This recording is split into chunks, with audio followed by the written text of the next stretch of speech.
This is Tech for Senior, March 4th, 2024, episode 204. And let me go ahead and spotlight myself here. And you did it for me. All right, great. I am Hewie Poplock, and I'll be your host today. Ron's here, but it's his day off, but we got him doing more work today than he normally does. He is my co-host, and we do this the first show of every month where I take over the duties as host. And so it gives Ron a little time for himself, and it gives me some access to doing this. So when it's a situation where Ron can't be here, at least I can carry on and know how to do it and not get nervous about it. It's a 1-hour show about technology with a Q&A at the end. We're glad you're here. If you're watching us on a replay, that's every Monday. We do this at 9 o'clock Pacific time and 12 noon Eastern time. And we start about a half hour early with a social time. Today, we're going to be talking about, of course, our security. Bob is not here today, but his post will be on. So we'll still have the security update today.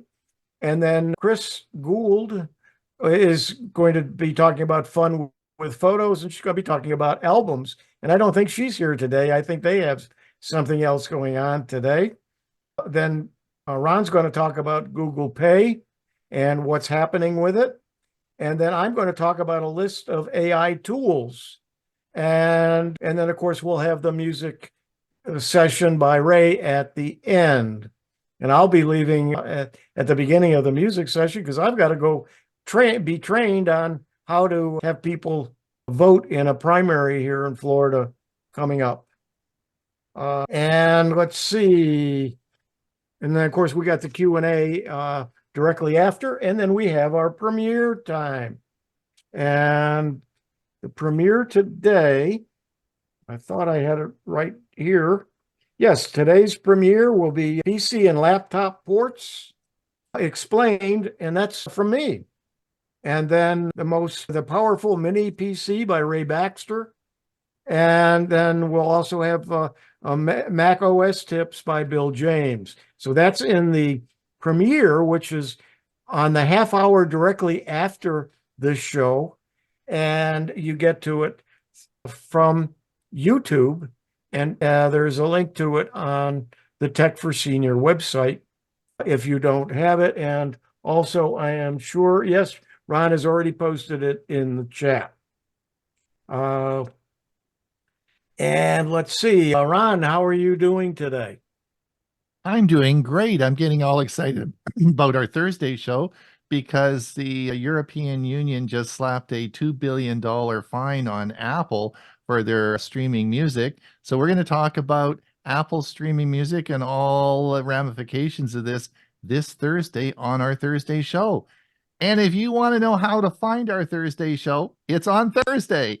And we even have a video about it, which of course you will notice that the video on how to do that is right at the top of our newsletter.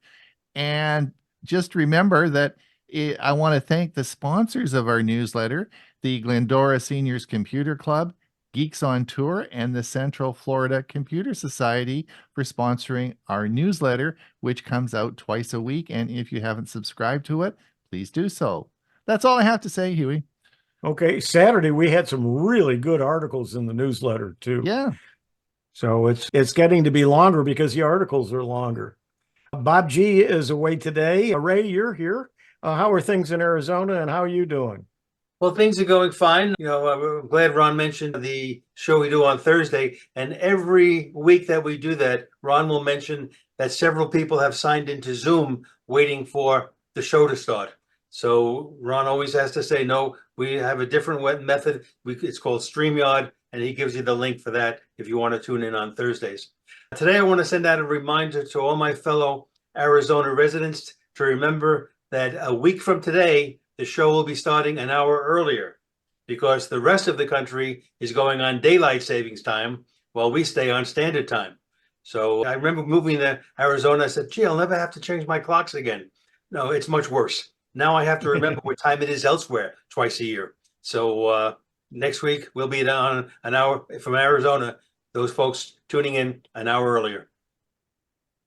Thanks for that, Ray. Bill James, how are things in Oklahoma? It's well, Huey. I'm excited. We're getting fiber in my neighborhood, so I can hardly wait and see how that's going to develop.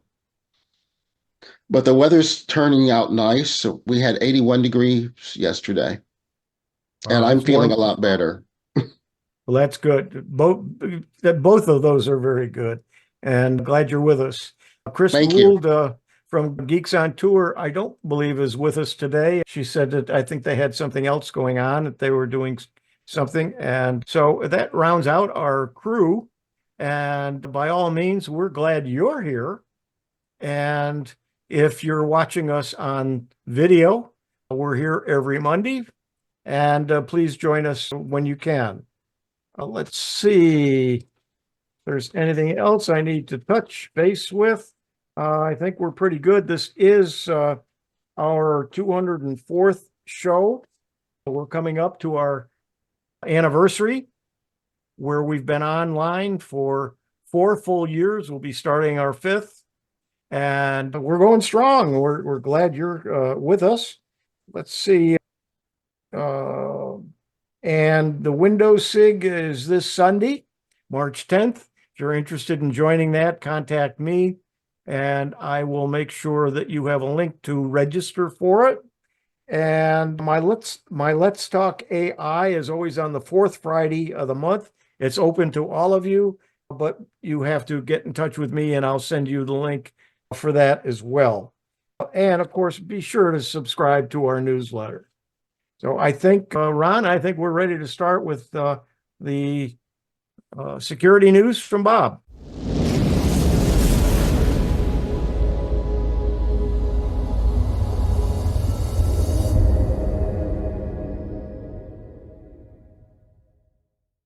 Here is my security news roundup for the week ending March 1st, 2024. LockBit ransomware group resurfaces after law enforcement takedown. The threat actors behind the LockBit ransomware operation have resurfaced on the dark web using new infrastructure days after an international law enforcement exercise seized control of its servers. To that end, the notorious group has moved its data leak portal to a new onion address on the Tor network, listing 12 new victims as of writing. The administrator behind LockBit, in a lengthy follow-up message, said some of the websites were confiscated by most likely exploiting a critical PHP flaw, tracked as CVE 2023-3824, acknowledging that they didn't update PHP due to personal negligence and irresponsibility. Read more at thehackernews.com.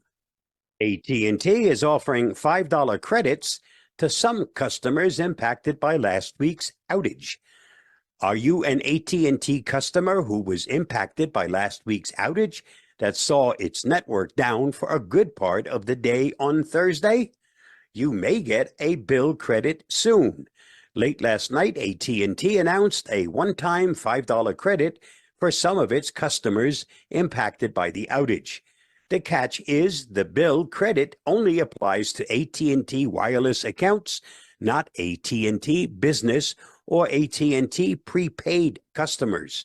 That also means Cricket customers are not included in this offer.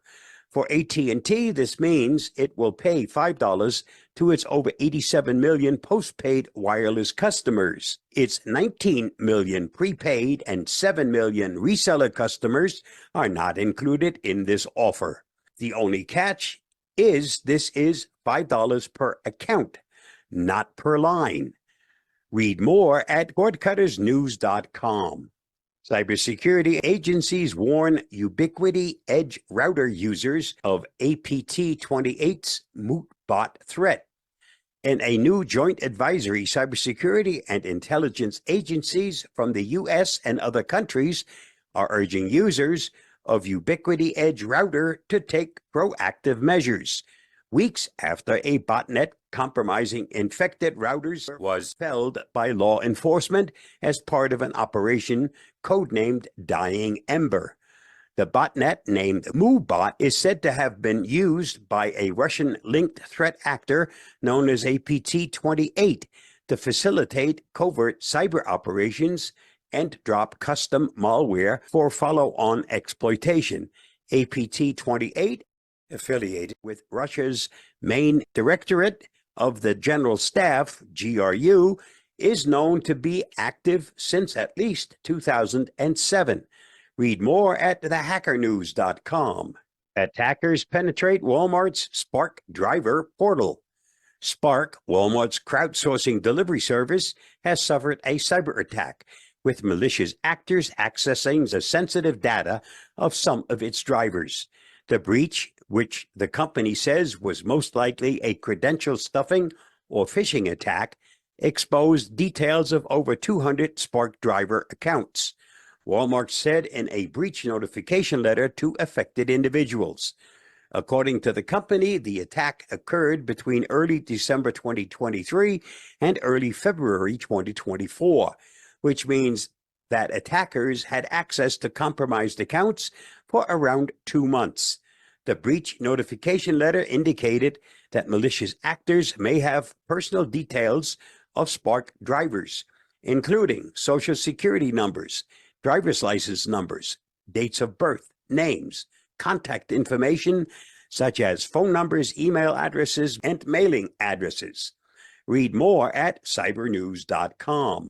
Five Eyes agencies warn of active exploitation of Ivanti gateway vulnerabilities.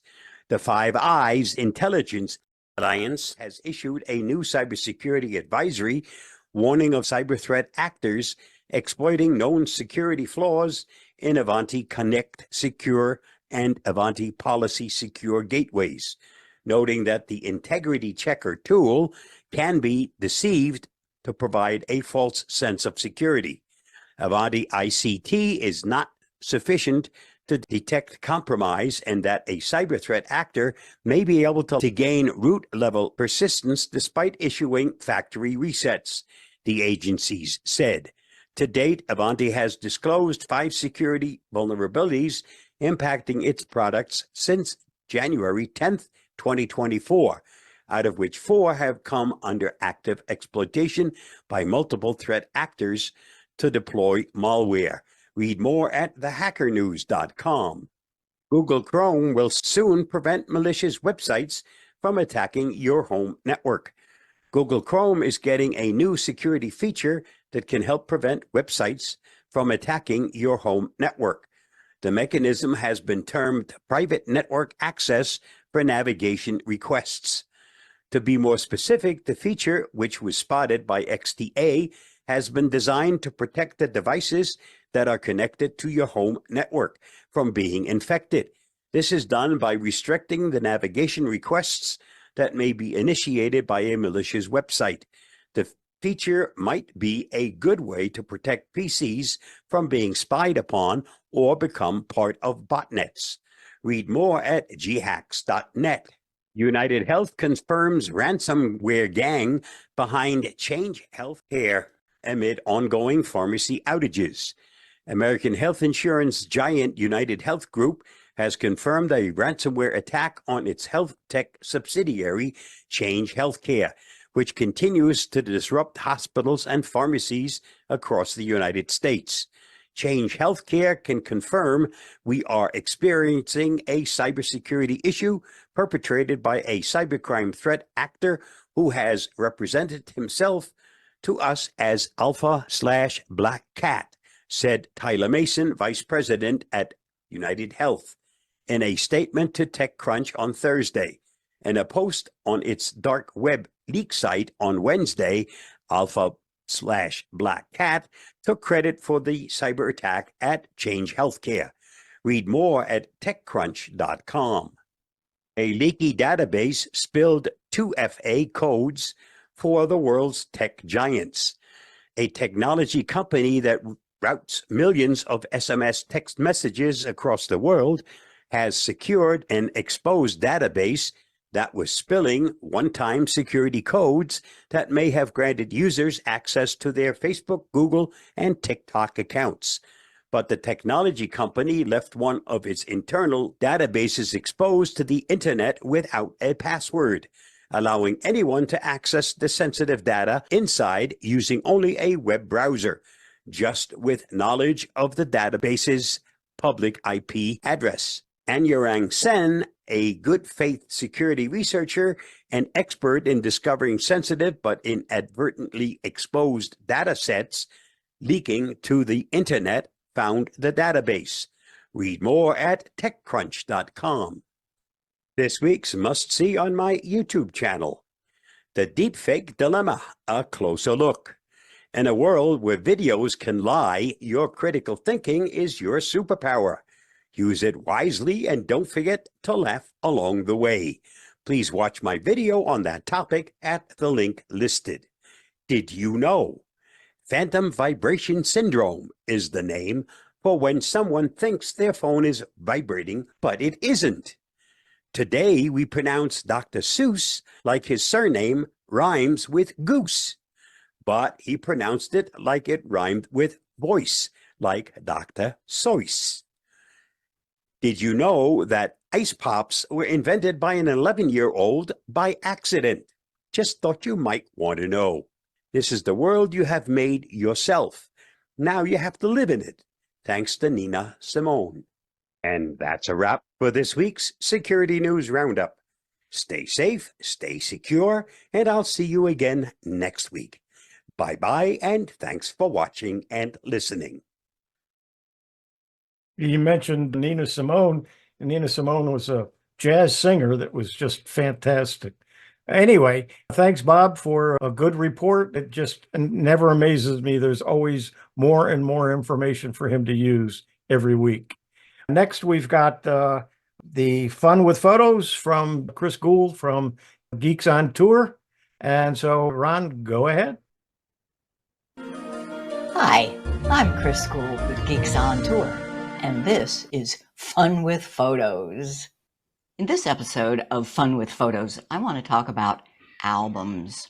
Remember when you used to have to get prints made, and you would take your best prints and you would put them in albums like these? So I have a ton of these. Notice that this one is labeled 1988, this one is 88-89, and this one is Cozumel 1990.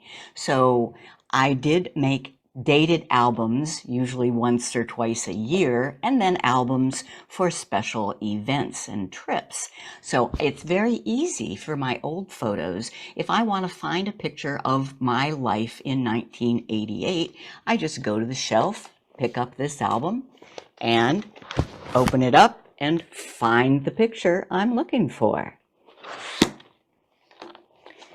Now, how does that work when you're taking all digital photos and storing them in Google Photos?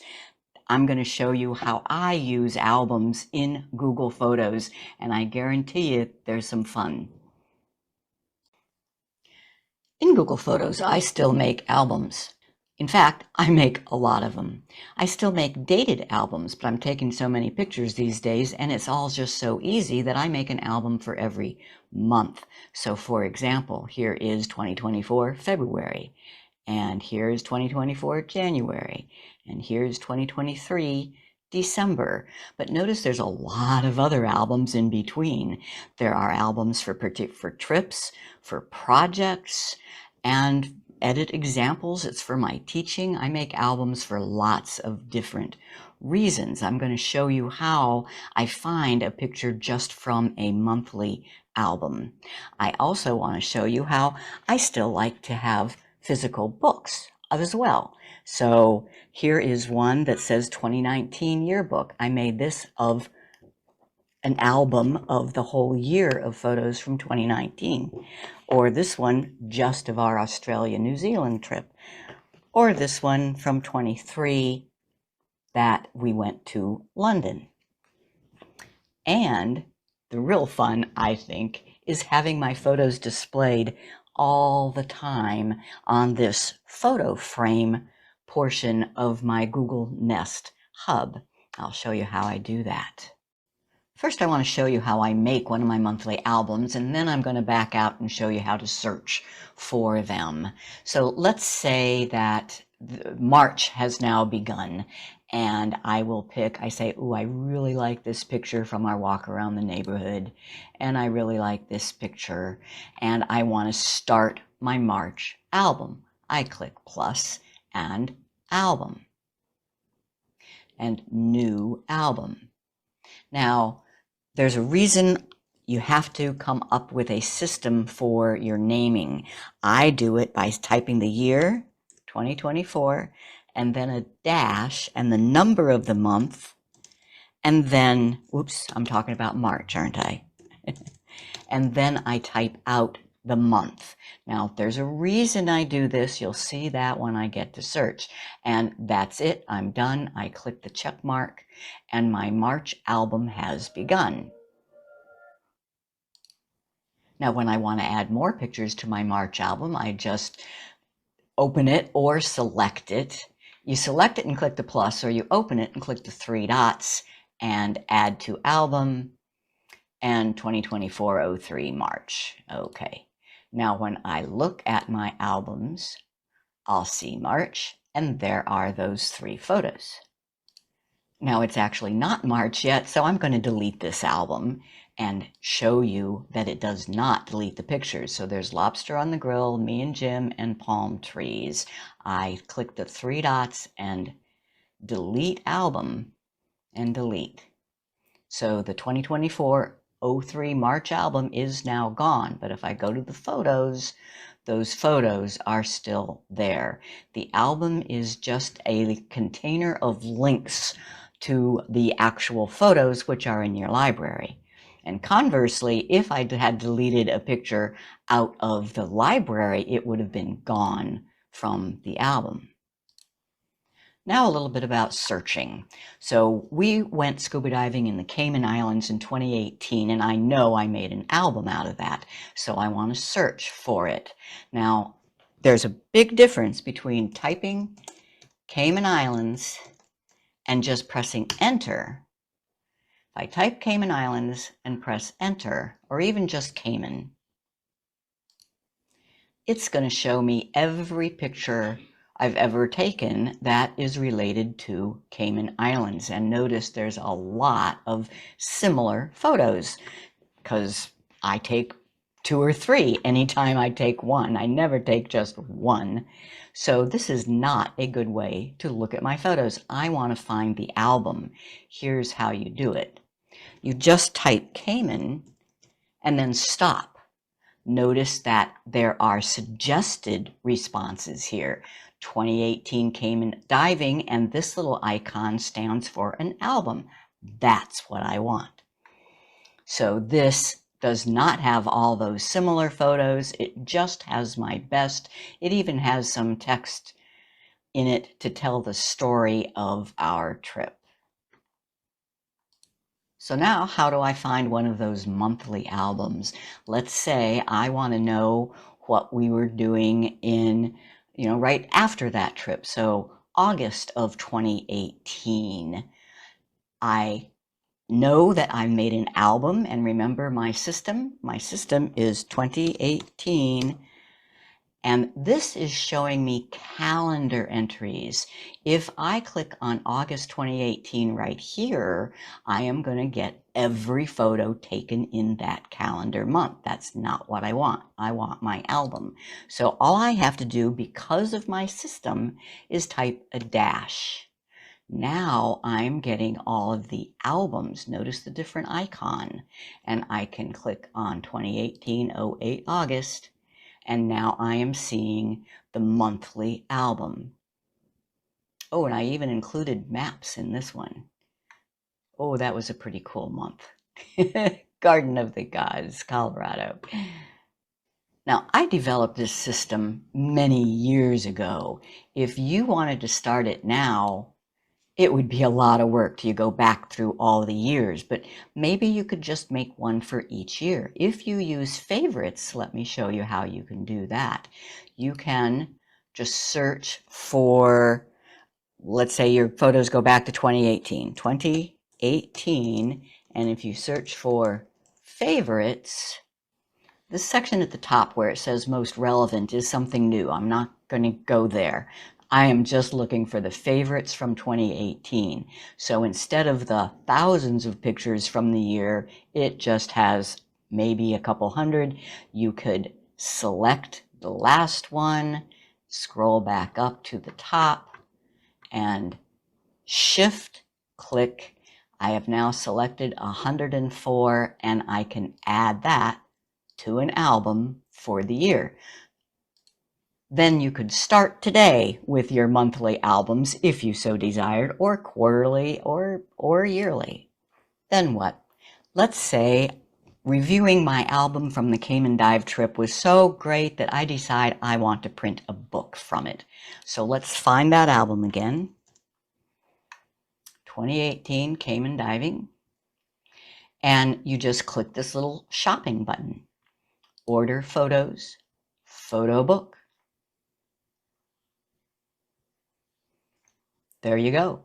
You click next, you give it a credit card number, and you now have a book with every photo from that album. Now, if you want to customize it a bit, there's plenty of things that you can do in this book, but you don't have to.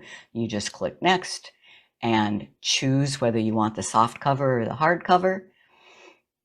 Give it a credit card number and an address, and you get your book. And lastly, how did I set up the photo frame to show my albums? If you've never done this before and you have a Nest Hub, it will be showing pictures from a stock photo library, not your pictures.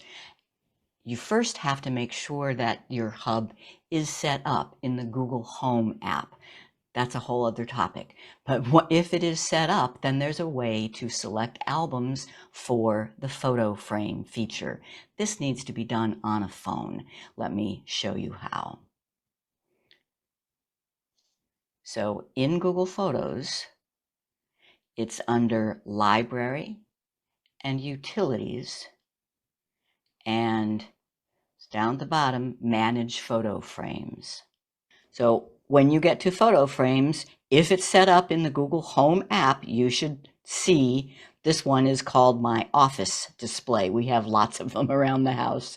You add your photos and you find the album that you want. Now, here is where we run into a problem. There is no search here, and I have a ton of albums, so I can't stand to scroll back and back till 2018. I have a little workaround for this. I think it's awful that there is no search here from Google, but there's not. So what you do is you go to your main photos search, and I search for that album, Cayman Island Diving. And now if I just make some change to it, it will become a current album. So I edit album, and I just, move one photo in front of another and save. Now, when I go back to the library, utilities, manage photo frames, and add your photos, Cayman Islands is now on top because it is a recently touched album. I turn that on and done. And in a minute, we will see the Cayman Island pictures. Now we're seeing the Cayman Island scuba diving pictures on my photo frame on my Google Nest Hub. Isn't that fun? I'm Chris Guld with Geeks on Tour, and this was Fun with Photos.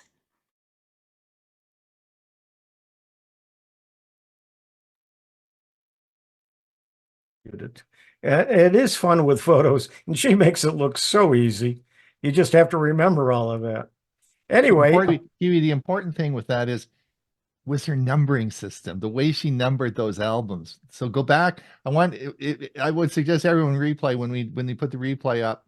Watch that carefully because that was really a good idea.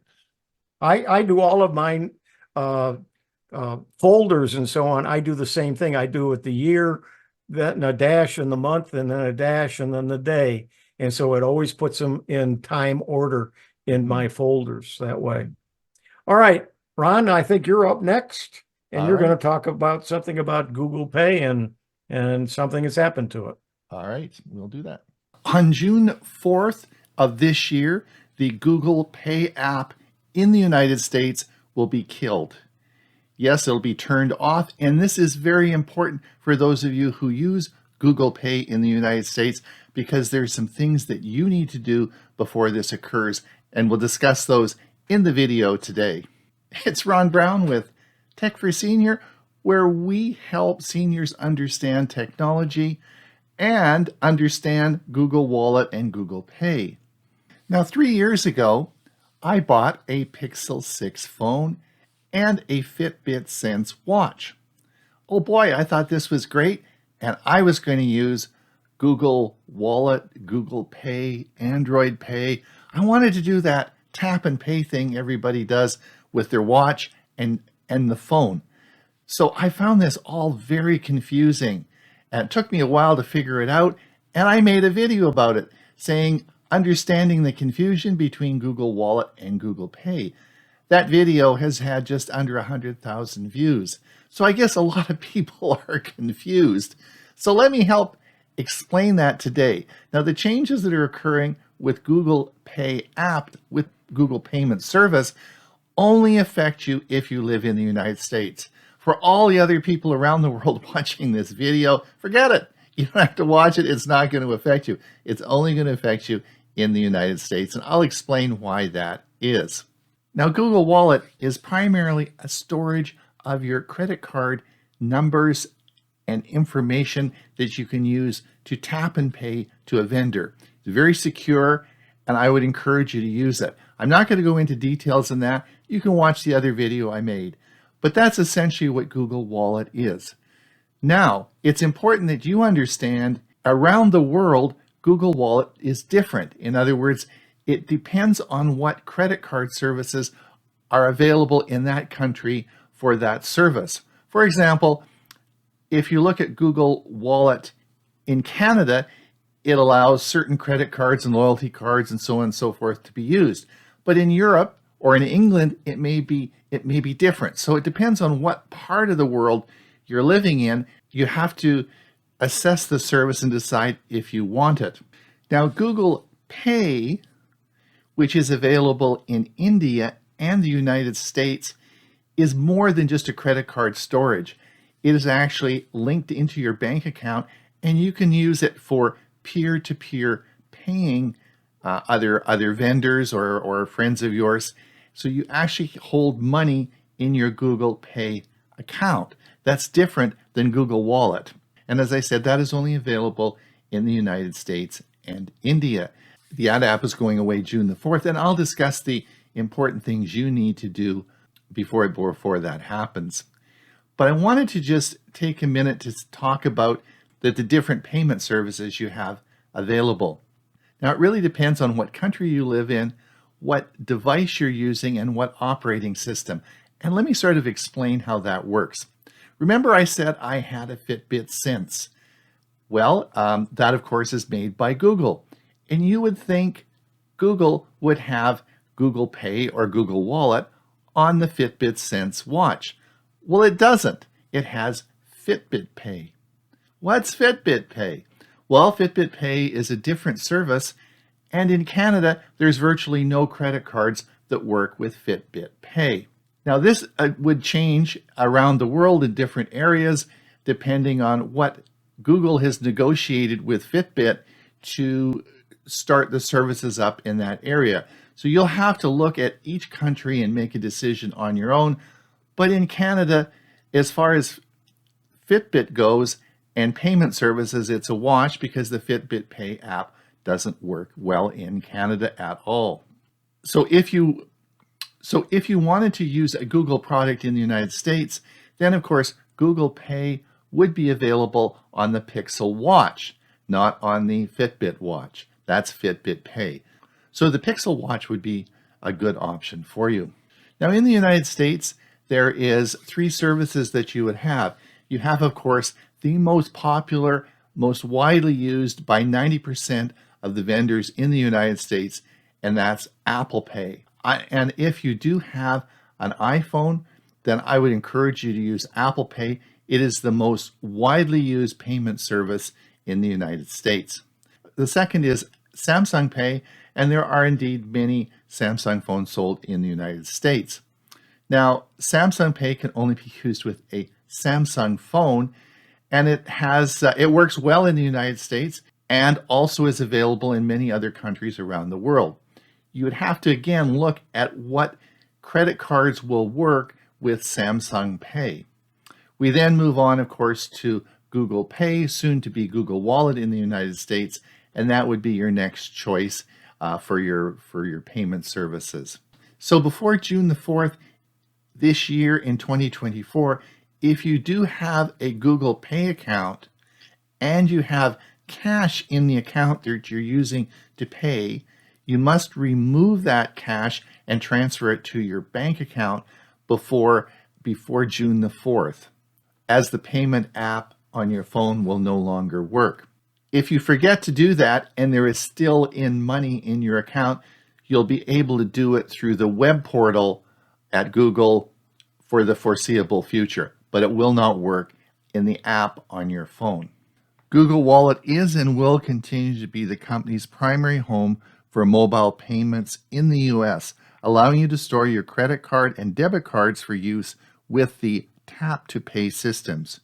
You can also use this app to save loyalty cards, passes, tickets, digital car keys, and even government IDs in some jurisdictions. Google says that the wallet usage was outpacing that of pay by a ratio of 5-to-1 in the US before this move. So just to summarize, if you are in the United States and you are using Google Pay to tap and pay, store your credit cards, then nothing is going to change. You will be upgraded to Google Wallet.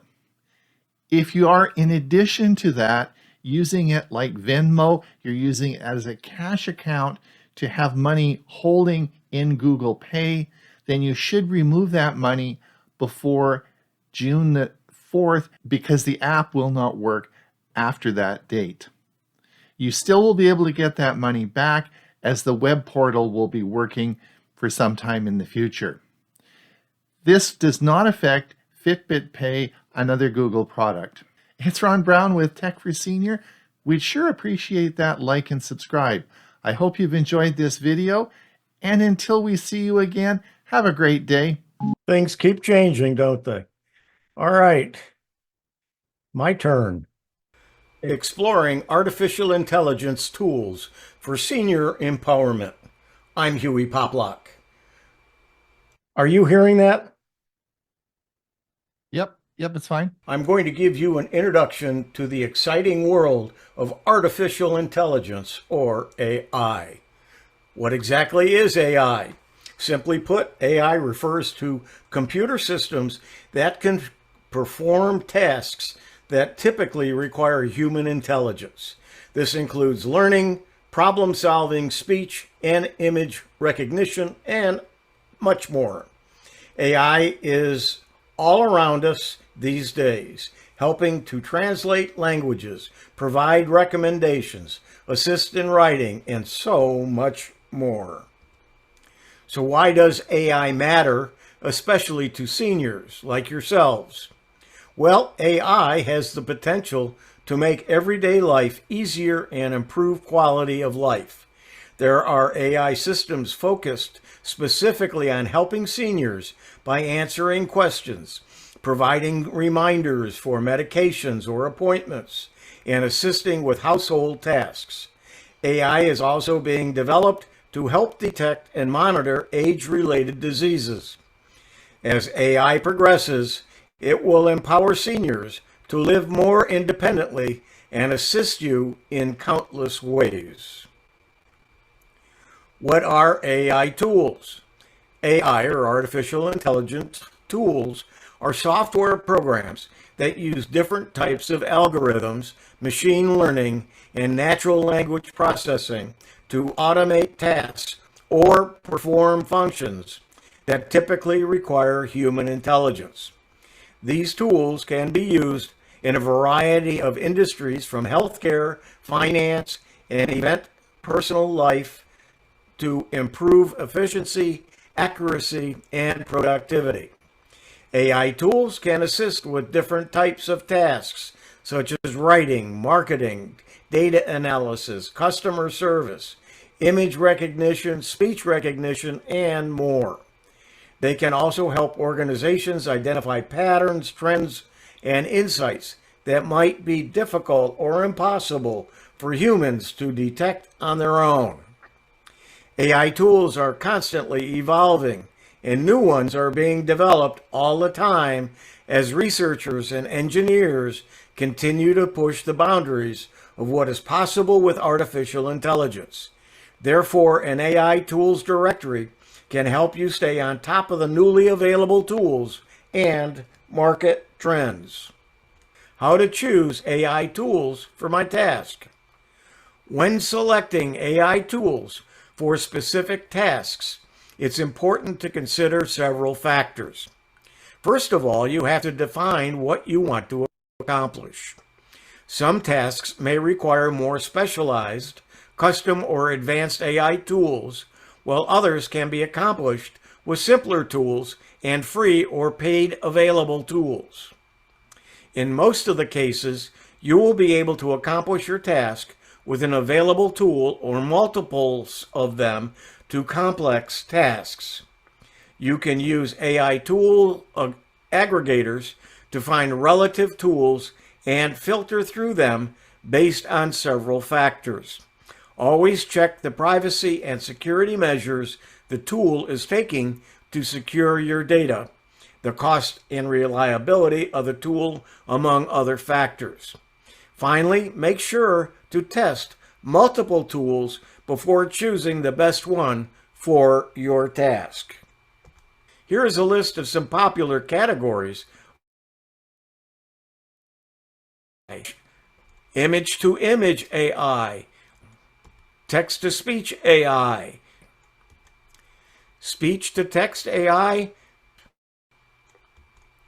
AI writing assistants, AI chatbots, video or photo to text AI, design AI. When it comes to what AI capabilities are available today, there are a vast number and growing every day. These sites allow anyone to browse AI writing assistants, chatbots, design tools, productivity tools, and much more. They range from free to paid services designed for personal and business use. So let's do a quick comparison and introduction to 4 websites that are directories of AI tools and services. The first one we're going to talk about is Top AI Tools. And it will have a list of 5,604 AI tools and more.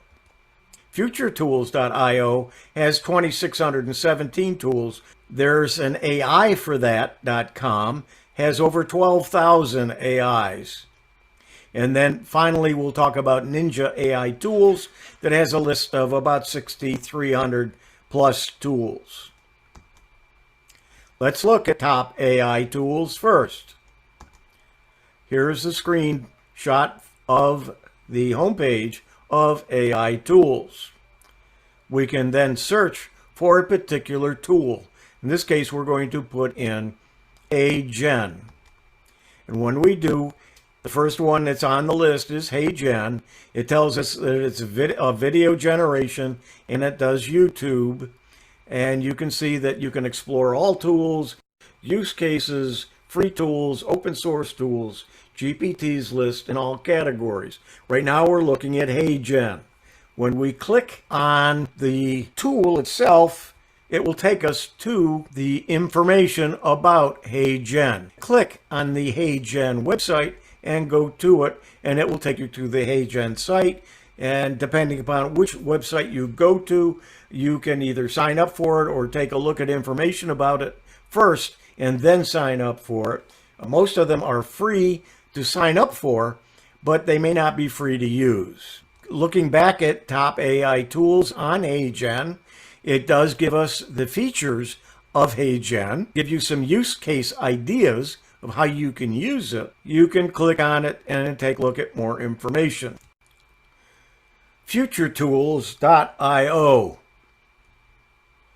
Here's the screen of the homepage of Future Tools. You will see in the center area a list of checkboxes of various topics that you can search for. You'll also notice below that is free, freemium, GitHub, Google Colab, open source, and paid. So you can look at combinations of several, and you can decide whether you want to look at all of them or just free ones and so on. And then there's also Matt's picks and some special offers. Let's take a look at Avatar and free. We only want to look at the free and Avatar tools, and you'll see there's 4 out of the 2643 tools. And if you scroll down, you would see all 4 of them. Let's take the free out and see how many Avatar tools there are altogether. There's 38 out of the 2643. So you can see by using the checkbox, you'll see more as far as choices of finding what you're looking for. Choosing one of them, this is what happens. You'll see a description of the tool, and you'll see that you can visit the website. And then if you scroll down, you can see you can explore similar AI tools.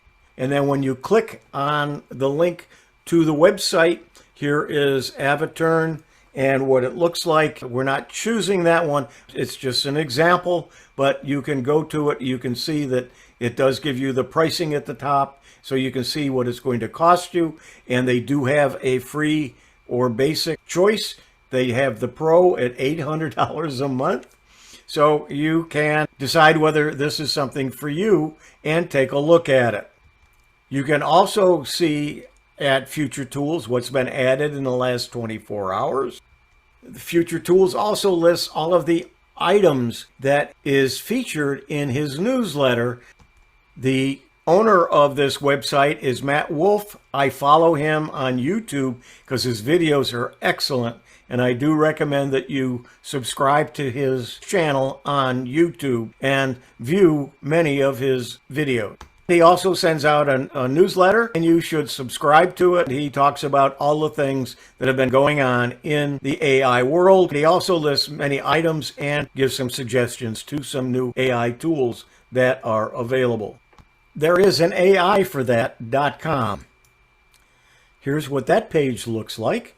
There's over 12,000 AI apps listed here. You can go to the box and type in what you're looking for. You'll also notice that you have several choices there. You can click on all, GPT, iOS, Android, or Chrome. And let's take a look.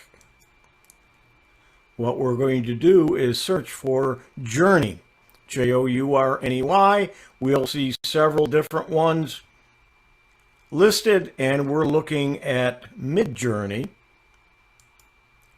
There's an AI for that newsletter, and you want to sign up for that. It's excellent. They do have a lot of good articles. Let's take a look at ℏ𝕠𝕠𝕟, and there's an AI for that because we've already looked at it.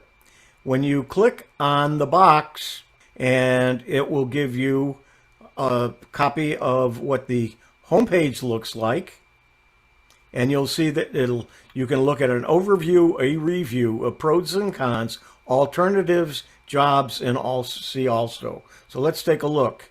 Here is information about ℏ𝕠𝕠𝕟.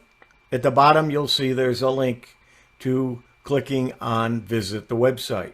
You can also bookmark these, so when you go back, you'll have a list of those that you're interested in.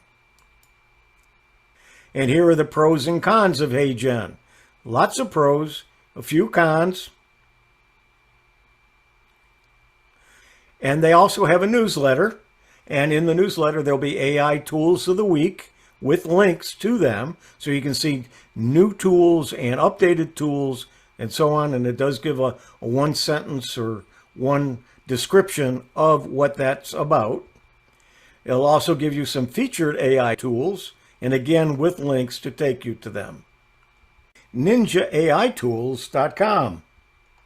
When you go to his website, you have to sign up for his newsletter. Once you do that, you'll get an email that will say, welcome to the list, and there will be a link to that list. That list is on his Google Drive, and it is a sheet that you can view, but you can't download it. It includes project and time management at the top, image generation, video creation, and transcription. It gives you the name of the tool, and then a link to it, and then one or two sentences on what it is. As you look down, you'll see then a list further down of everything. It does give a 1 or 2 line description of all that are there. One thing you can do is a search using the search capability. Let's type in journey, for instance, and we're going to also search within the links. And when we click, it then will show us, as you can see, the box right underneath the dialog box where it does have the word Midjourney. And so wherever journey is, it will find it, and you can go then to the next one. There is an email from Ninja AI Tools, a newsletter that I suggest you do read. There's lots of interesting information in it. So as you can see, the range of AI services available today is vast and expanding quickly. There are specialized AI tools for nearly every need and interest imaginable. There are specific AI tools I think you will find useful or interesting based on your needs. You are now introduced to these AI directories. The important point is AI is here to help you, and I want you to make these powerful innovations accessible to improve your life as a senior. Exploring artificial intelligence tools for senior empowerment, I'm Hewie Poplock.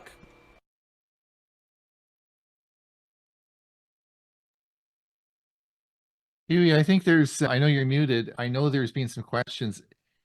We will have this video available for everyone this afternoon. There's a lot of information there. And if people want to go back and look at it again, I think it's just a lot of stuff there. So they'll be able to replay the video and get that information as you go through. Yeah, and I've also posted it on my channel, Okay. and with a summary of a lot of the items. And what I didn't do is put the 4 tools, links to them, and I'll do that later today. And then I'll also, if anyone would like the slides as a PDF, if they'll let me know, I will go ahead and make up a PDF and send that out, or we'll post it somewhere. Why don't we put it in the newsletter tomorrow? If you can get me the PDF link, we could we could put it in the newsletter tomorrow, and then people could download it. Absolutely. Okay, there you go. So if you want all the information, it'll be in tomorrow's newsletter. Fantastic. And at this point, I am going to stop the live stream, and I'm not sure whether I can do that or not. I'll do it. I'll do it. I got it. Yep. I got it. Yep.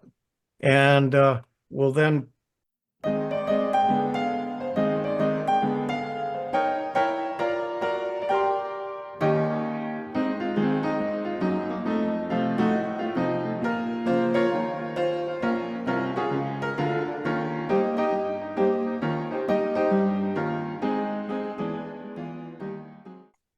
Today I'm going to discuss Laura Lynch. She was an original Dixie Chick. Now the Dixie Chicks from Dallas, Texas, they formed back in 1989 as a bluegrass group and became one of the most popular country bands, and for sure the best-selling all-female band. This photo on the left here is from 1993, and it has the original members from the left being Emily Irwin, Laura Lynch, and Marty Irwin. Now the current lead singer, Natalie Maines, joined the Dixie Chicks, and they're now known simply as the Chicks, in 1995. And she did cause some controversy when in 2003, while on stage in London, England, she made disparaging remarks about then President George Bush and the impending invasion of Iraq.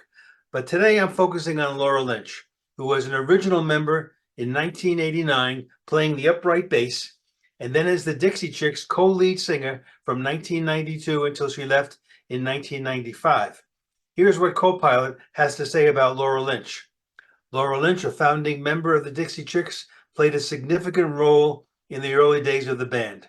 The formation of the Dixie Chicks back in the late 1980s, Laura Lynch, along with Robin Lynn Macy and sisters Marty and Emily Irwin, co-founded the Dixie Chicks.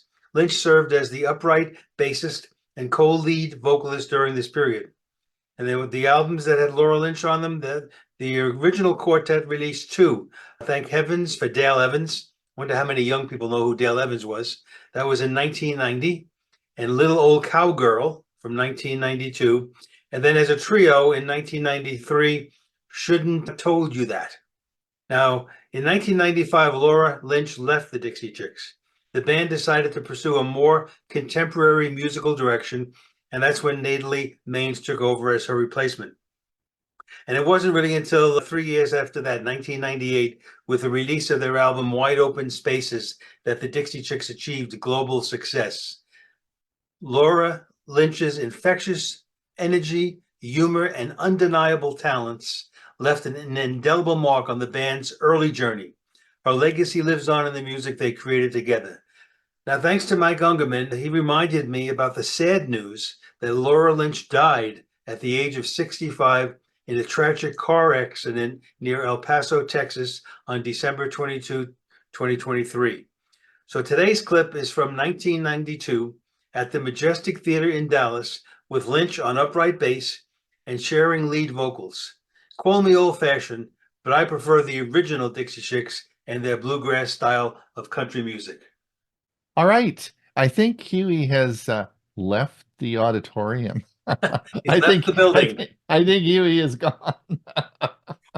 So anyway, listen, it's now, it's 2 minutes past the hour. Thank you everyone for coming. Thank you so much for being here and coming to listen to the show today. It is your enthusiasm that keeps us going. I want to thank everyone who participated today and all our staff that created those great videos. We're going to move into our Q&A now and answer some questions. We have some good questions already. But before we do that, just remember that we have, of course, our Thursday show coming up. Please come and watch us, listen, participate. Again, you don't need any you don't need a link or anything like that to come to the show. It's broadcast over either to our Facebook page or to our YouTube channel. So Yes, sorry. yes, I did. All right, hold it. We just got to mute. Just if you have to speak, How you doing? just hold on. Where's Okay. Jim? Jim, just mute yourself. I just muted him. Okay, great. All right, let's get into the Q&A. We had a question. Was it from Sharon about the? It was a very good question. Excellent question on what will we with AT&T discontinuing their home phone service?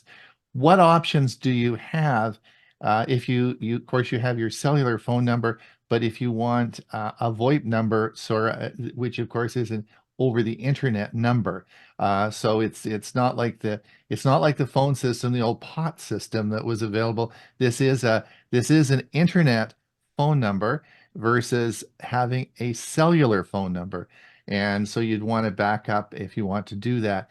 And Sharon was asking, what is the difference between Magic Jack and ℚ𝕚𝕚, and what would you recommend? Now, having used both of them, I can certainly comment. But Carl, you use ℚ𝕚𝕚, so maybe you could give us your thoughts on ℚ𝕚𝕚 first. Carl, go ahead.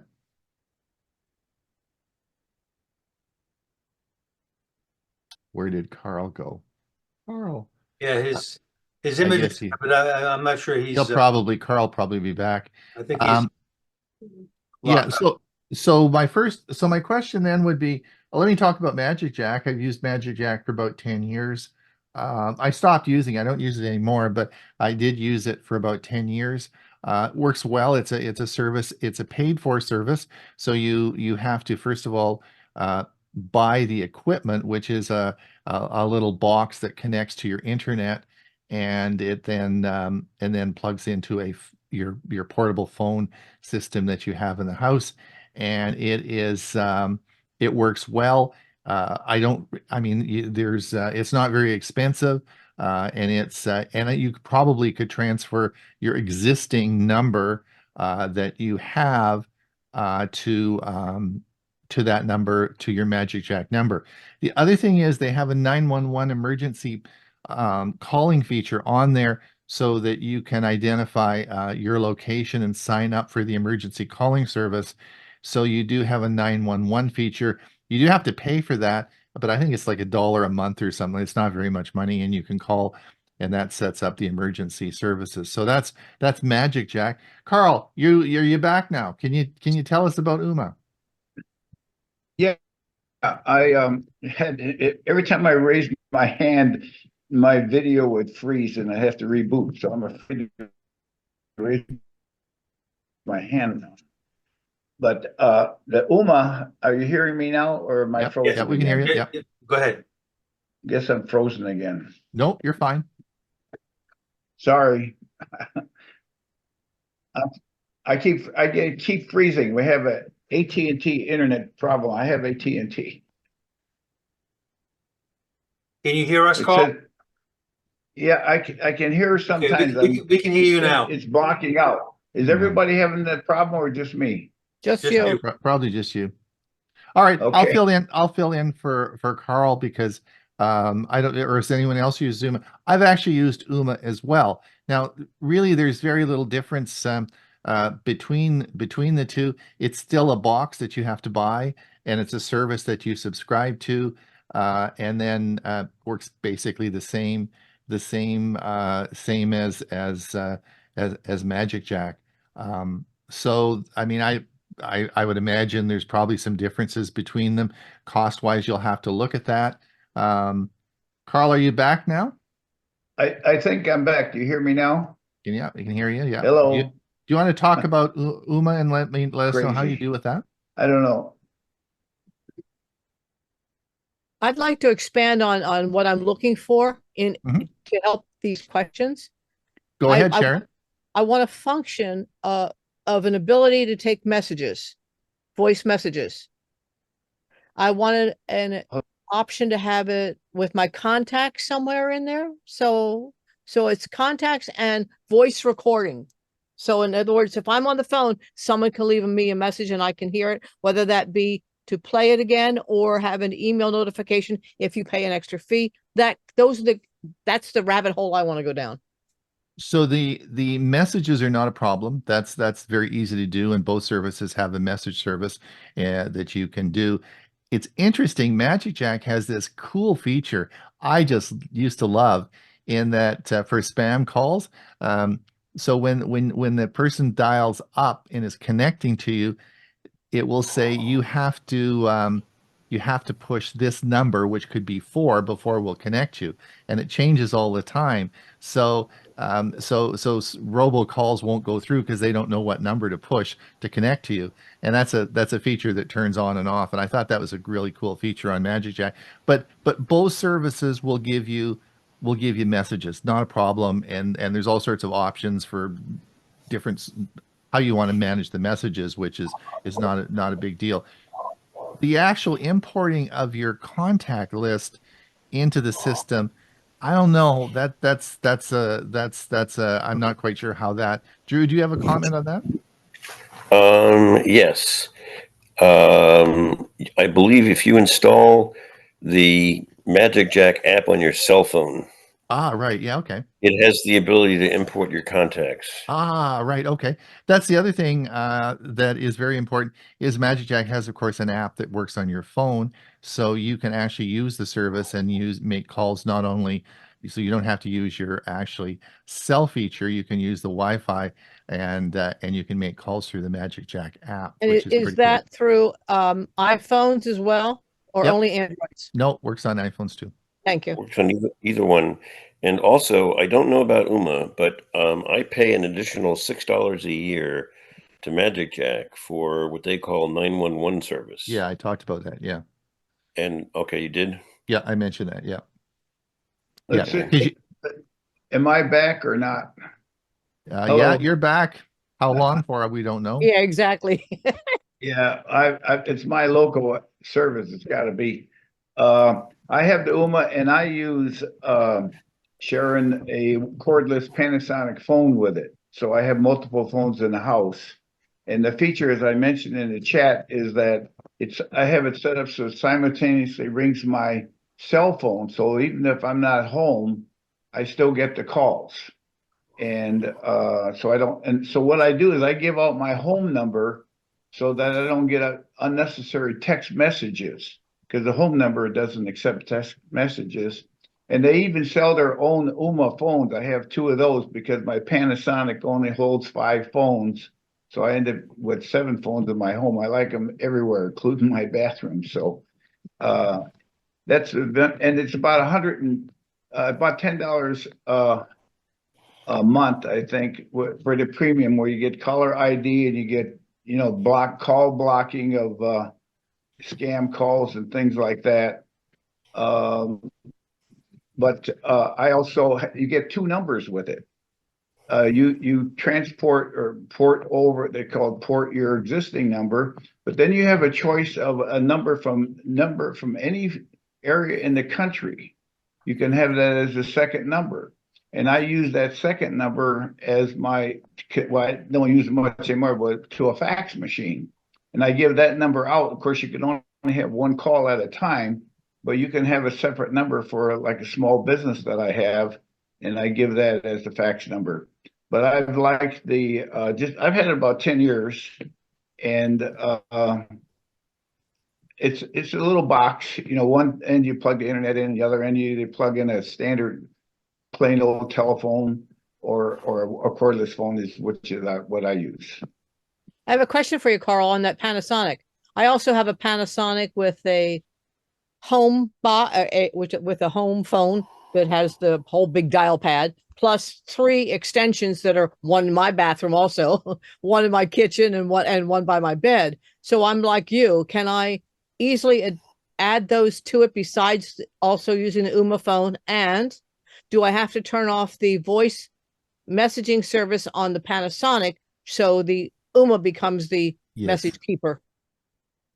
Well, you're right on. It's exactly what you do. You disable the wireless Panasonic recorder, and then your ℠𝕠𝕠𝕝 records your calls. The nice feature of that is you have a light on your ℠𝕠𝕠𝕝 box. It tells you have calls.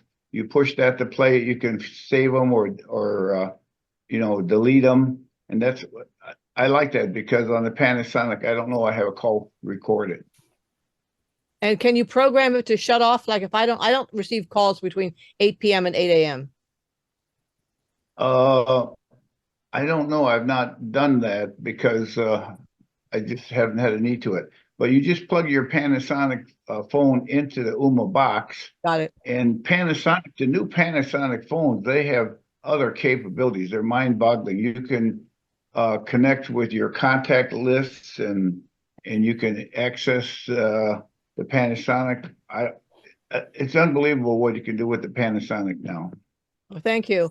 And then Ron, I wanted to ask you, you said you left MagicJack. Why did you leave MagicJack? What are you using now? Well, one of the big advantages I was going to tell you is that what Carl said is great, and in MagicJack works as well, is that I had my MagicJack number was a Mesa, Arizona number. And I used to live in Mesa 6 months of the year, and I'm back in Canada. So when people in the community wanted to call me from Mesa, it was just a local call. They just call locally, and it would ring in Canada. It'd ring in my house here, right? So it was great. The reason I got rid of it is because when I moved to Canada, when we didn't go down anymore, we sold our place. I don't go down anymore, so there was really no advantage. No one's calling me from Mesa anymore, so I don't need that. I don't need that feature. So it wasn't really something that I wanted to continue with. But but you know, it was great because people would just call me locally and it would ring in, you know, my house here. So it was great. So if you have a geographical situation, it's a good option for you.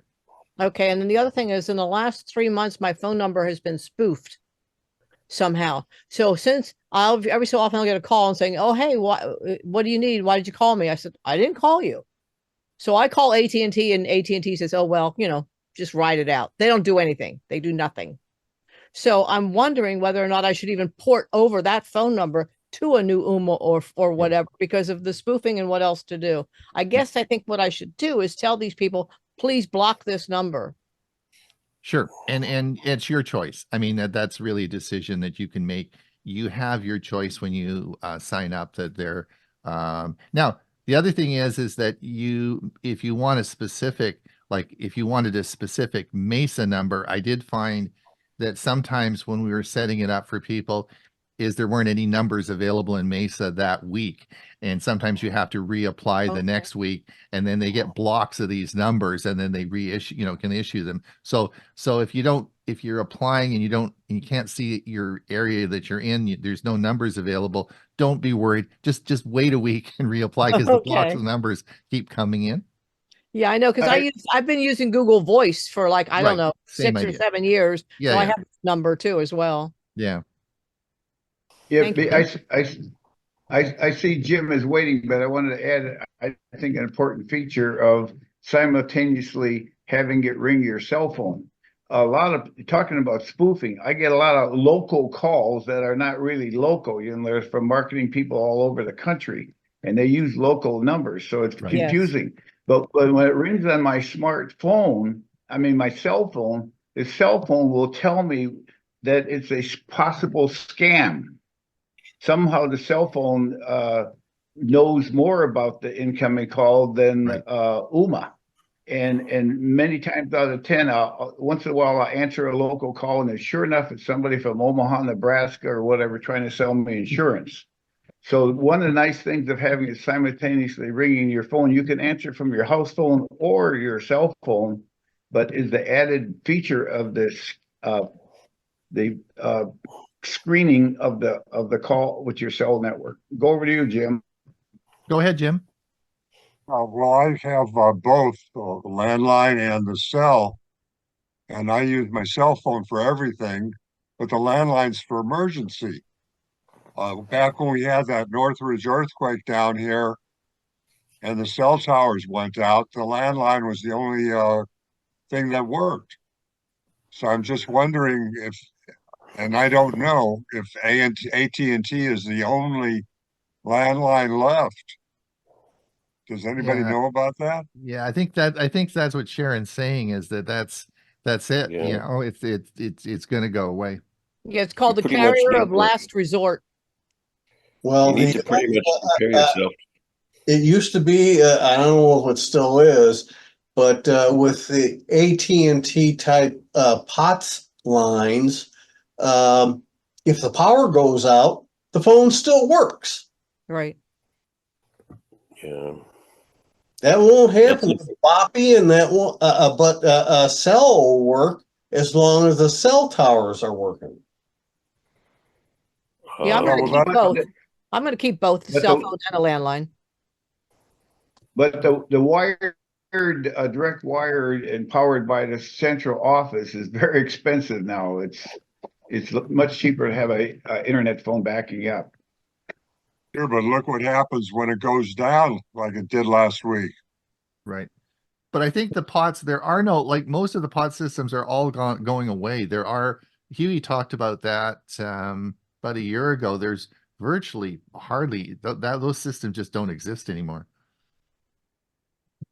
Well, you can get a satellite phone, Jim, or become a ham operator like I am and use the ham radio. I'll just yell out the window.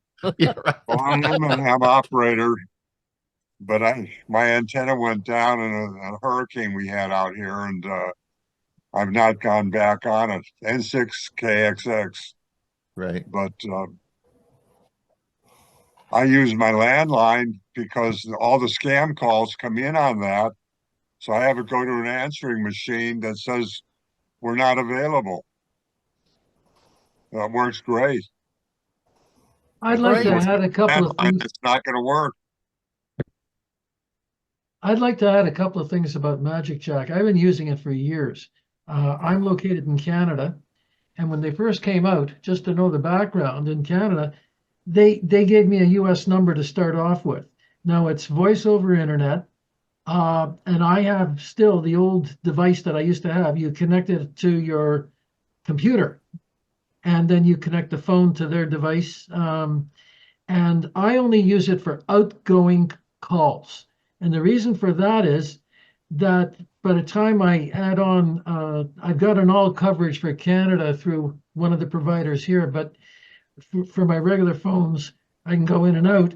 But for Magic Jack, I used it all for my outgoing because it cost me a lot to go into the States for voice. And all I get is voice. I don't get the picture or, that type of thing. But what I think is great is that any incoming calls, they send me an email with an attachment of the voice. Right. And the only thing that I got as far as spam is concerned are little children that are dialing numbers on the phone, and mommy and daddy left them with the phone. And I'm getting all these kids, very young kids, they got they get a little voice message, hello, and away they go. So I don't answer my incoming calls anyways through Magic Jack, but to tell you the truth, the only spam I got were these little kids calling. That's it. But everything outgoing, I only had one downside. People that didn't know my US phone number sometimes would not want to answer the phone because they figured it's spam. That's the only thing. So when I let my friends know, look, I've got this US number. If I'm calling you, just pick up the phone. That's it. Right. Carl, the last word. Make it a quick one Yeah. because we're out of time. Real quick. I have the internet phone because I use it to find my cell phone when I can't find it in the house. I use my watch for that. All right, everyone, thanks for coming. It's past the time now. Don't forget our Thursday show, and we'll be back next Monday for the same time, same place. And also don't forget this, we record this this video. This will be available this afternoon on our YouTube channel. And of course, the link to it is in our Tuesday newsletter. Just a clickable link, just click it and it takes you right to this video. All right, thanks everyone for coming. And until next week, have a great day. Bye now.